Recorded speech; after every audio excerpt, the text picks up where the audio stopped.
Sensation, le MAG. Bonjour à tous, bienvenue sur Sensation en association avec TV78. Je suis aujourd'hui avec Richard Delepierre, vous êtes vice-président des Yvelines, délégué au transport et aux mobilités. Bonjour. Bonjour. Alors, une interview en deux temps. Aujourd'hui, on va revenir dans quelques instants sur la préparation du département en termes de transport à l'approche des Jeux Olympiques et Paralympiques 2024. Avant ça, j'aimerais qu'on revienne sur l'épisode de verglas qui a touché la France et par conséquent le département. Le premier épisode neigeux a surpris un petit peu tout le monde. Dans les Yvelines, on ne semblait pas être prêt à voir la neige qui tient à ce point. Comment un département réagit face à cette problématique qui peut paralyser des milliers de travailleurs ? Alors sur le premier épisode, globalement, nous étions sur le département et dans les communes plutôt près. Et on peut en témoigner, le réseau départemental a été bien déneigé, on dit qu'il a été mis au noir puisqu'on enlève la neige et donc on revoit l'asphalte. Ceux qui n'étaient pas complètement prêts, c'était les responsables des axes autoroutiers, qui pour des raisons qu'il ne m'appartient pas de juger n'ont pas été prêts, ce qui a entraîné des fermetures d'axes tôt le matin et du report de trafic sur les autres axes et notamment les axes départementaux qui étaient déneigés, donc qui ont pu accueillir ce report de trafic. Mais globalement, effectivement, l'attention des médias a été portée, c'est parce que c'est spectaculaire sur les fermetures d'autoroutes le matin, alors que globalement, les prévisions météo indiquaient qu'il y avait un risque de neige et que ce soit dans les communes ou dans le département, nous avons pris des mesures de précaution et nous sommes sortis dès 22h30, 23h, et donc les 20 saleuses du département sont parties. Voilà, donc il y a eu un peu d'amalgame, parce qu'effectivement, comme ça s'est passé sur le département, on s'est dit, oulala, le département des Yvelines, non, le département des Yvelines a fait son boulot. Après, il n'intervient pas sur les voiries qui sont en charge de l'État, et donc sur le deuxième épisode dont on parlera, tout le monde a plus anticipé. Mais voilà, je voulais en profiter pour remettre un petit peu les points sur les i et réindiquer que nos collègues ont vraiment anticipé. Après, la prévision météo, c'est un art et une science toujours difficile, et c'est pas parce que les technologies progressent que la certitude est là. Donc il faut toujours être humble. Alors justement, comment le département s'équipe chaque hiver pour assurer le déneigement des routes et la sécurité des usagers ? Alors comme je l'ai dit, nous avons une vingtaine de saleuses et donc de racleuses qui sont capables d'intervenir, donc réparties évidemment sur des centres techniques sur tout l'ensemble du département pour intervenir vite en fonction de la réalité météo qui parfois se trouve autour d'une ville. Voilà. Et donc on intervient préventivement puis curativement effectivement si la neige tombe sur un sol froid et qu'il faut repasser. Donc on a des techniques, on constitue des stocks de sel, et donc voilà, c'est vraiment on tient compte de l'historique météo, mais c'est pas parce qu'on a 2 ou 3 hivers sans neige qu'on n'en aura pas après, on se rapproche inexorablement de l'hiver à neige, et donc la question d'ailleurs c'est de maintenir une capacité d'intervention rapide, parce que quand la neige arrive, on a très peu de temps, et donc il faut que nos techniciens soient parfaitement au courant des procédures, et c'est vrai que c'est parfois difficile à comprendre pour nos administrés, mais il faut s'entraîner même quand il n'y a pas de neige, parce que c'est le jour où il y en a qu'il faut intervenir vite, et c'est vrai qu'on est plutôt dans des séquences où nos hivers sont doux en ce moment, et donc il y a ce sentiment de ne pas être prêt quand on a quelques centimètres de neige, mais non, on s'entraîne et on a du stock et du matériel. Alors lors du deuxième épisode neigeux, il y avait un peu moins de neige, mais elle a beaucoup plus tenu, elle a tenu beaucoup plus longtemps, et le verglas était plus coriace. Estimez-vous avoir mieux anticipé, mieux géré justement le déneigement des routes ? Alors globalement, pour le coup, là, tous les services, y compris les services de l'État, avaient anticipé le deuxième épisode. Vous l'avez vu sur certaines images spectaculaires dans l'Est de la France, même avec du salage préventif, même avec des alertes, etc. Il y a des moments où le contexte météo sur une portion de route va provoquer du verglas avec des couches extrêmement épaisses. Donc on a surtout donné des messages de prudence, ne pas se déplacer sauf absolue nécessité quand on est dans un environnement avec risque de verglas.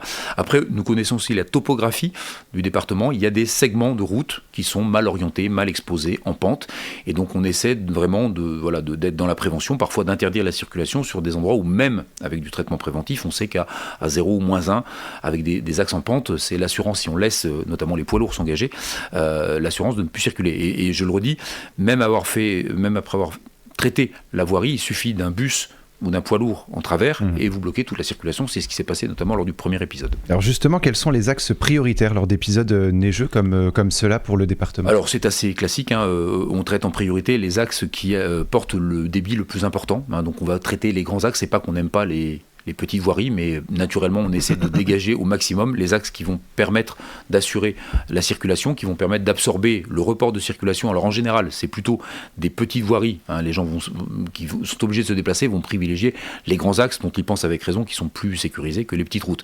Donc on s'apprête plutôt à avoir du report de cette nature-là. Parfois, quand les autoroutes sont fermées, on accueille aussi ça.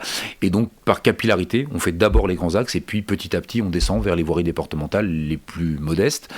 Et bien évidemment, il y a toujours à la fin quelques voiries qui ne sont pas traitées en milieu ou fin de matinée, et donc on reçoit des messages, c'est assez classique, mais nous avons 1600 km de voiries à traiter, donc on commence par les plus grosses, et des fois, il faut repasser dans la journée pour tenir des axes en sécurité. Alors on va désormais parler des transports à l'approche des Jeux Olympiques et Paralympiques 2024. Les Yvelinois et Franciliens seront nombreux à partir en vacances pendant cette période. D'autres resteront pour assister au JOP ou travailler tout simplement.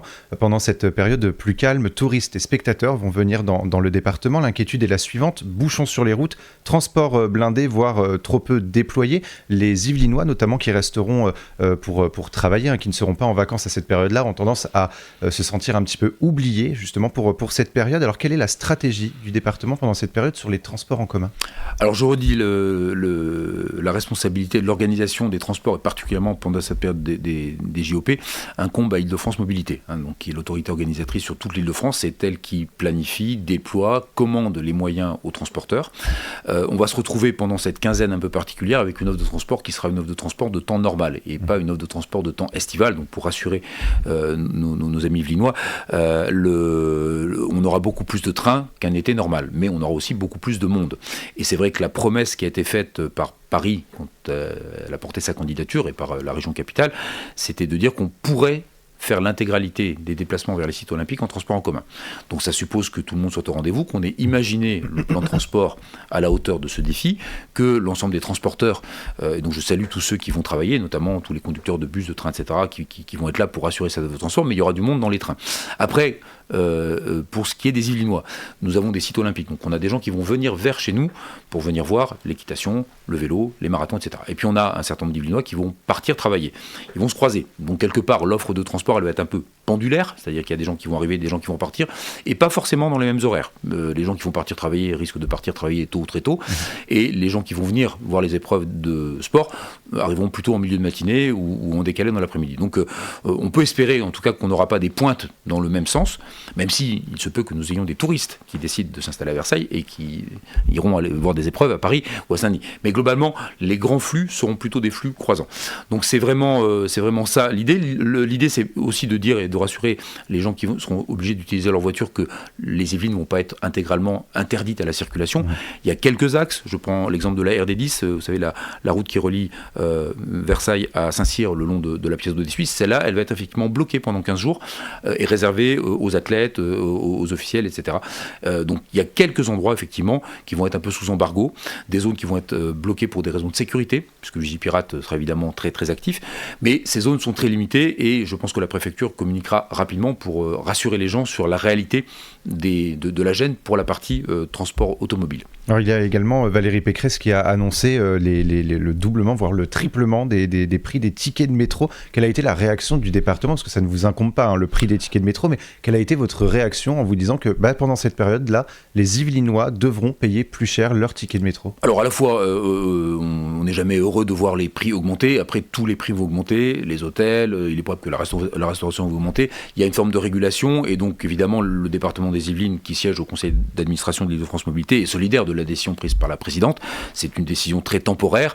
Voilà, on essaiera de faire en sorte que le moins de gens soient impactés. Après, je redis, tous ceux qui prennent un abonnement annuel ne seront pas impactés. Donc c'est l'occasion aussi de rappeler que le Pass Navigo, c'est quand même une très belle invention et qu'elle permet de lisser ce genre de dépenses et d'éviter d'avoir ce surcroît, ce pic. Alors effectivement, il y a des gens qui prennent leur billet au mois le mois. Mais c'est peut-être aussi l'occasion de passer au Pass annuel, dont je rappelle qu'on paye que 11 mois sur 12.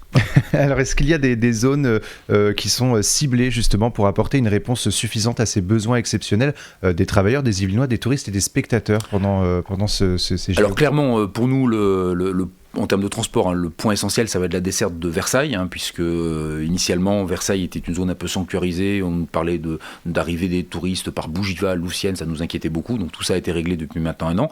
Donc on a nos 3 grosses gares versaillaises, plus Saint-Quentin, je rajoute, donc sur l'agglo, je rappelle qu'on a 17 gares, donc c'est évidemment là que tout va se jouer pour répondre à ce défi de tout faire en transport en commun, donc c'est vraiment là-dessus que tout le monde sera très attentif. Et puis après, une fois qu'on est arrivé dans les gares, il y a la desserte fine, qui incombe aux communes, aux agglomérations, desserte soit en navette de bus, soit en vélo, pour ceux qui ont le vélo. Et donc on est en train de terminer, nous, les quelques aménagements de voirie avec aménagement de pistes cyclables pour être au rendez-vous des JO. Alors c'est des travaux qui sont programmés depuis 3-4 ans. On pourra justement y revenir un peu plus en détail dans une prochaine émission. Merci beaucoup Richard Delepierre d'avoir été avec nous sur Sensation. Et pour revoir ou réécouter cette émission, rendez-vous sur notre site et notre application Radio Sensation.